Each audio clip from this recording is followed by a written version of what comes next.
Well, there it is. The second last second field goal that the Lions lose on. Snatching victory from the jaws of defeat, only to snatch defeat from the jaws of victory 40 seconds later. Let's talk about it, obviously. I'm Ryan from the Sports Carnage Podcast. If you're watching this on Facebook right now, you can find the link to our Facebook in the description here, and then that will take you to the rest of our podcast pages, Podbean, Spotify, Apple Podcast. And if you're watching this on YouTube afterwards, the links, as always, are going to be in the description below, and make sure you subscribe. But the Lions against the Vikings in what was really kind of a boring day for the most part. The Lions, again, it looked like they were about to win, going for two at the end there, getting it, and then you kind of knew what was going to happen. The Vikings had 2 timeouts left, and Kirk Cousins wasn't great all day, but you knew the Vikings had some weapons, namely Alexander Mattison and Justin Jefferson, that had just kind of been killing the Lions all day.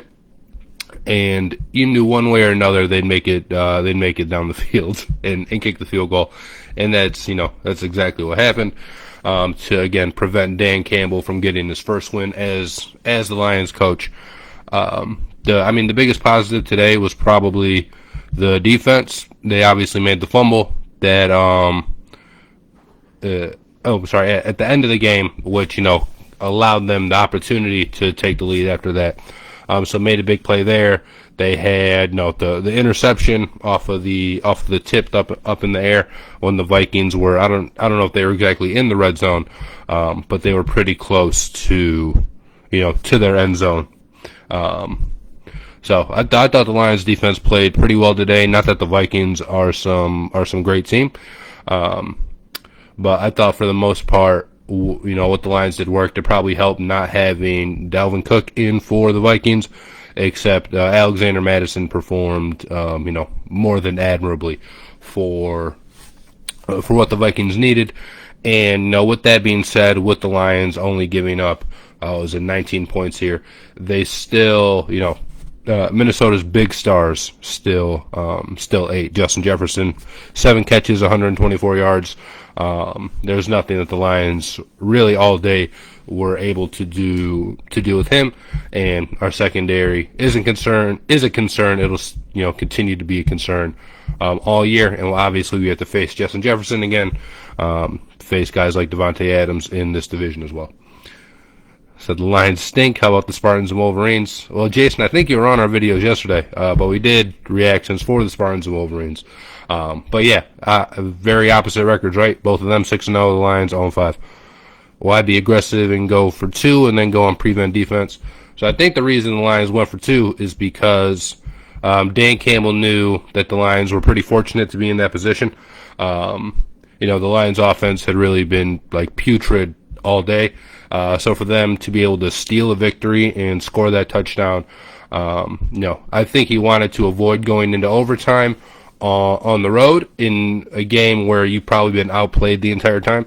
So if you're going to win or lose, he wanted to win right there and possibly steal one. And they tried, right?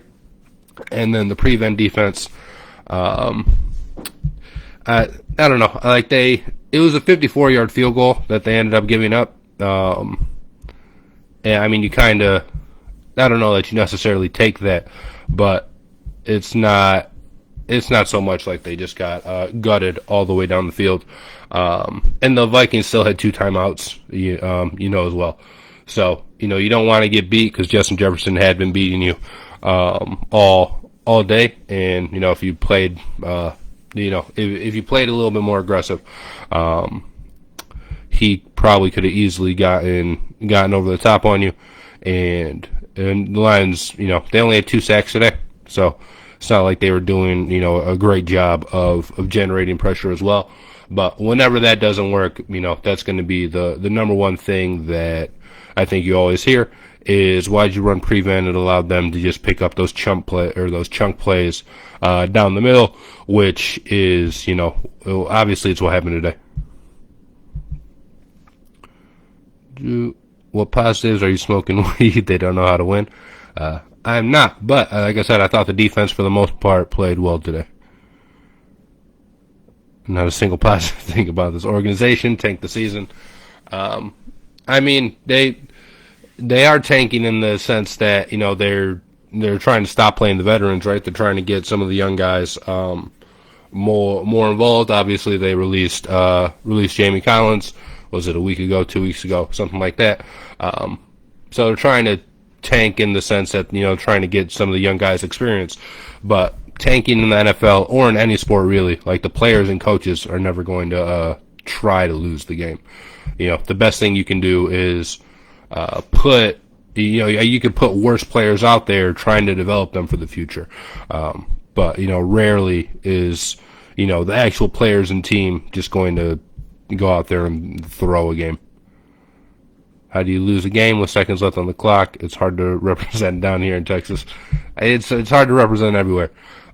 Even in Michigan, even in Detroit, if you walk somewhere with like a Lions hat on, you're gonna get some looks. People realizing you're a loser.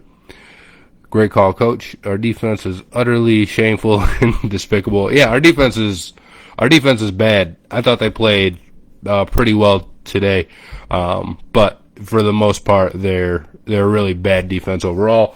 Probably one of the worst in the NFL. But today, I thought they played all right, and they made the play that they needed to. You would have thought to win it with the strip fumble there, sort of like what Michigan did yesterday on the Adrian Martinez run. So say the Lions prevent letting teams walk down and score. Jim Caldwell, do you miss me now? Absolutely not. Jim Caldwell was definitely better than Matt Patricia. It's still to be seen whether or not he's better than Dan Campbell. But Jim Caldwell had way better teams than what Dan Campbell's working with right now. I don't miss any part of Jim Caldwell though. Jared Goff played pretty bad all game. The numbers look bad too, but I think they don't even do justice to how bad he was today. But I also thought it was the worst game that the offensive line had played as well. They had the strip sack where Sewell got beat on 2 straight plays by Everson Griffin, former Lion, who then went back to play with the Vikings. But overall, I thought the offensive line played pretty poorly today, especially trying to protect the quarterback. I didn't think they were so bad in run blocking, but in pass blocking, it was a pretty bad sight. And again, not that Goff played great at all, even when he did have time, but that wasn't a good showing really by anybody on offense. Like here, only 200 yards. Obviously, he had the pick, had the strap fumble. Oh, my cats are fighting. And then Swift and Jamal Williams both had over 50 yards on the ground. Swift had over 100 yards total, adding 50 yards receiving. Amon-Ra St. Brown, 7 catches for 65 yards. So if you're looking for if you're looking for kind of a positive note, he kind of has no choice but to emerge as the alpha in this receiving unit now. I know Quintez Cephas, went to the locker room about halfway through the game. So that's going to mean a lot more St. Brown going forward, and even he got dinged up in this game too, but then he was able to come back. How can you put how can you put down Jim Caldwell? He won more games than the last 2 coaches together. Yeah, man, we don't ever have good coaches. And Caldwell obviously had the best amount of talent that we had, and people liked him, but his game management was pretty piss poor as well. He was definitely better than Patricia though, and really probably any of the other coaches that we've had, but that does not make him great. They need to put Blau in. No, they don't. Jared Goff's bad, but David Blau is worse. How can you put... Oh, let's not forget, no one expected this team to even be competitive. They have found ways to stay in most of every game. Culture seems to be moving the right way. Imagine what this team... Oh, it lost for a second. Imagine what this team could do if there was any real talent. The running game is better than in years. Yeah, I think most people didn't expect the Lions to be good, but there were, and it was probably few and far between. But I think there also were some people who expected the Lions to be good. They figured they'd have an improved offensive line, which I think they probably do. But a lot of those guys aren't here. Ragnow hurt, Decker hurt, and now you're just trying to kind of piecemeal the rest of the offensive line together. But I think most people thought they'd be one of the bottom teams in the NFL. I think before the season started, Vegas had them with like the second worst odds to win the Super Bowl, behind only, I think, the Texans. So they were definitely, pegged to be one of the worst teams in the NFL. But there's a difference between expecting it and still having some hope for the season, and then you see it play out where your team is now, 0-5, while the Texans are, I think they probably ended up getting the win against the Patriots today. They were certainly in line for it, looking at all the bottom scores. And, the Jaguars are winless as well. Oh, no, the Texans didn't end up pulling it out. They lost by 3, and even though they're up like 22-8 or something. So, yeah, they still didn't win. So we're still in the cellar with a couple teams. But the Texans already do have a win, I guess. Just not today. Fire Millen. What else? Culture seems to be. I mean, yeah, guys seem to play for Dan Campbell. And again, this game was. It felt like a game that the Lions were playing really bad in, because they were, but at the same time, the game was never out of reach. For most, even when it was 13-6 for the most part, it's only a one-score game. Now, you could have had your doubts about if the Lions were going to score a touchdown, and those certainly would have been, fair. But it's not like the game ever, got away from them. They just didn't play well. So even though they're always just one score away, it got pretty hard to watch them. And then imagine what they could do if there's any real talent. Well, that's the next step of the plan, right? Is get some talent, probably get a really high draft pick this year. We just mentioned some of the other really bad teams, Jaguars, the Texans. I think the Lions look worse than either of those teams have throughout the year. I think the Lions are going to get the number 1 pick. If they end up, fumbling that and get second or third, you're still going to add a really good player to the team, probably. So fire our defensive coordinator. Run blocking, not bad. Hold on 1 second.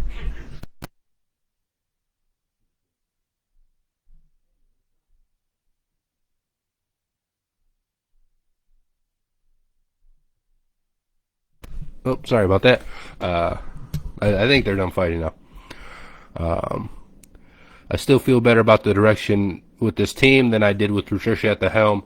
Absolutely. Like I said, I think this team likes to play for Dan Campbell more than they like to play for Patricia. But that's also really easy to say 4 or 5 weeks into the season, right? Like especially the first 2 weeks, you kind of get a buffer, because the team, I would think, thinks that they're good. They see themselves every day in practice. They see all the good plays that Goff and even everybody on the defense is making in practice. And even though it's not translating over to, on Sundays, I think it's not just the Lions, but I think every team has kind of an inflated view of themselves, because they're around themselves and their teammates every single day. So it's easy to play for even when you're 0-3 and it's a new coach and you still feel like your team is good enough to do whatever.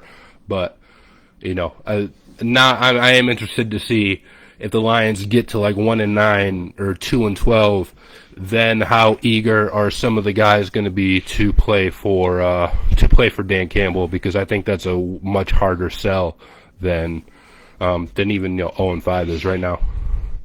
Geez, they are going at it. One must have talked about the other's mom or something.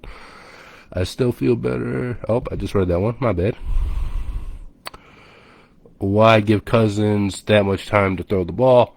I mean, if you're playing prevent, I guess, but for the most part, it's not by design, right? We just don't have pass rushers. Like our best pass rusher, Romeo Okwara, is he on the IR? It's just, and pass rushing is something that's been one of our weaknesses for a very long time.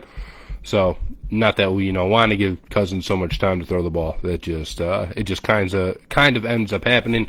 And then when you do try and manufacture the pressure, that's where you get some of the big open spots in the field, because you're taking guys out of coverage and having them rush the quarterback.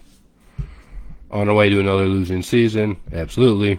Fords need to sell the team to football ownership. Just gotta boom, I guess. Boom again every time they come out. Need to lose this year again in order to get better. I do agree with you. Aaron Glenn dropped the ball for sure, much like in the Ravens game.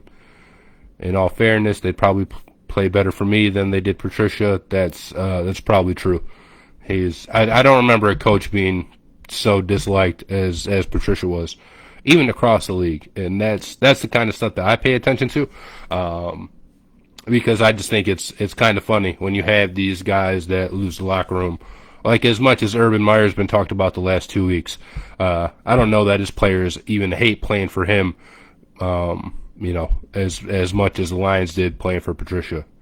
Like, there's a difference between, like, if they don't respect Urban Meyer or something. It seemed like players really, really just hated playing for Matt Patricia. Said they'll go 0-17 this year, no questions asked. I don't want to. We already have the 0-16, and I kind of wanted to be the only 0-16 team, and then the Browns, took that away from us. I don't want to go 0-17 unless it means we get the number 1 pick. But if we can get the number 1 pick being 1-16, I'd much rather have that. It's just way more embarrassing to go winless. I'm on the trade with the Rams. We get Goff. Baby hands McGee. Wasn't a good trade, especially $30 million on a junk quarterback. Well, I mean, Goff wasn't the reason that you made the trade. You made the trade because you're getting, this year's draft pick and then next year's draft pick. So Goff wasn't like the big get for the Lions in that instance. And I don't really care how much they're paying Goff now, because we have to spend that money somewhere, and we're not paying a lot of people. We might have more money in dead cap than, maybe not more than we actually have signed, but I think we have the highest dead cap in the league. Which again is fine to me. We're not using that salary for anybody else right now. And I'd rather the Lions be bad this year and get one of those premium draft picks. My 16-year-old is screaming about ownership. The Fords can't make cars, and they can't run a professional football team for 50 years. Oh, I have a Ford. That's not nice. But they sure can't run a football team. Doesn't seem like any of them can. Not the father, the mother, the brother, the son, the sister, the daughter, whoever. Seems like they're all bad at it. Probably because they're learning from each other. But that's the way it goes. I don't see the Ford ownership changing anytime soon. But what can overcome even bad ownership is if Brad Holmes ends up being a great general manager, because at the end of the day, he's going to be the one that's picking the players and using this draft capital. So if Brad Holmes is good, I don't think having the Fords involved is really going to matter much about anything, honestly. You just hope that they hired someone who's good. Who would be your choice for next year's draft pick? I don't know. I wanted a quarterback, but all of them look kind of bad. I think I'm caught up in the Malik Willis hype, but I like Kayvon Thibodeau a lot from Oregon as well. But it's hard. I think we talked last week. No, we definitely didn't do it last week because I was at my cousin's house. But the week before, I think we talked a little bit about just the classic quarterbacks. And again, I don't know that it's like an E.J. Manuel year type of classic quarterback, but I don't know. You still could try and see somebody who shoots up, although we're halfway through the college season now, but the way like a Baker Mayfield or a Joe Burrow did, where people didn't think they'd be number one, and then all of a sudden, they have this great year, and they end up being the number one pick. So, I don't know. I'd probably take Malik Willis right now, him or Thibodeau, but I think a lot of it's going to deal with a lot of it's going to come down to like kind of what's the grade and the consensus on Willis, because if you can get Willis at like pick number 10 instead of pick number 1, obviously that gives you some room to like trade down and add more to it. But if someone else is going to take him number 1 and the Lions like him that much, then I think they should go get their quarterback. Is there a Chevy family we could try? The Dodge? Yeah, the Dodges are connected to Oakland, right? Go up to Auburn Hills and see if they can buy the team. When will they stop wearing the WCF? I don't know, maybe when the Fords sell the team. I don't know. I think that patch might be here to stay. We need a playmaker at receiver. Yeah, we certainly don't really have any receivers. Like I said, Amon-Ra St. Brown's going to get probably all the opportunity now. With Cephas maybe being hurt for, just maybe being hurt for an extended time, and even not. I mean, even with Cephas here, St. Brown was the first. Not the first receiver today, but him and Cephas were both the starting receivers. So that's probably how it's going to go. I do think receivers are a problem on this team, but I think just in terms of like on a football team in general, having like great receivers is so far down like the importance list. It's obviously nice to have, but I think the Lions should address. I think they should address quarterback and defense, before they go and address the receiver position. W. Benz. I saw O.J. Simpson his first year in a preseason game back in the day at Tiger Stadium. By the way, the entire stadium was cheering for O.J. This season hurts much worse. What? That's hilarious. I don't know. That's a really funny comment to me. I might actually screenshot that one because I like it so much. The whole Tiger Stadium was cheering OJ. I don't know. Kim Kardashian just did her monologue on Saturday Night Live last night, and they had some OJ jokes in there. And it's pretty funny. I didn't think it'd be that funny, but while you're on YouTube watching this afterwards, go search Kim Kardashian's Saturday Night Live monologue in the search bar there. Again, pretty funny. I'm sure she didn't write any of it, but I thought she delivered it well, and it made me laugh. What else? Yeah, I mean, nothing else here, really. Not a big game for Hawkinson. I think it's his first game back after, was he hurt last week, or was it just like, maybe he wasn't going to play? These cats are going crazy. But only 2 catches for him on 3 targets. Again, not a whole lot to write home about. That's just kind of the way it is, right? I thought Oruriwe Armani, is that how you say his name? Our cornerback, AO, was on Justin Jefferson most of the day, and as what happens when you get on Justin Jefferson, you end up getting cooked. So he obviously lost that matchup. Justin Jefferson had a big day, but overall, probably a frustrating game if you wanted the Lions to win. And again, it looked like they were going to be able to steal one, and Dan Campbell was going to be the hero, going for 2 at the end there to sneak out of Minnesota with the division road win. And then as it happens with the Lions, that's not how the story ended up going. But that's what we have for you guys today. Again, I'm Ryan from the Sports Carnage Podcast, so make sure you guys check that out. We'll be reacting to this game, the other games that we saw this weekend, Michigan State, and then we'll probably have some other weird story that we want to talk about, maybe some of the baseball playoffs going on if you guys are interested in that. But check out the podcast. It's going to come out this week. Sports Carnage Spotify, Apple Podcasts, and Podbean.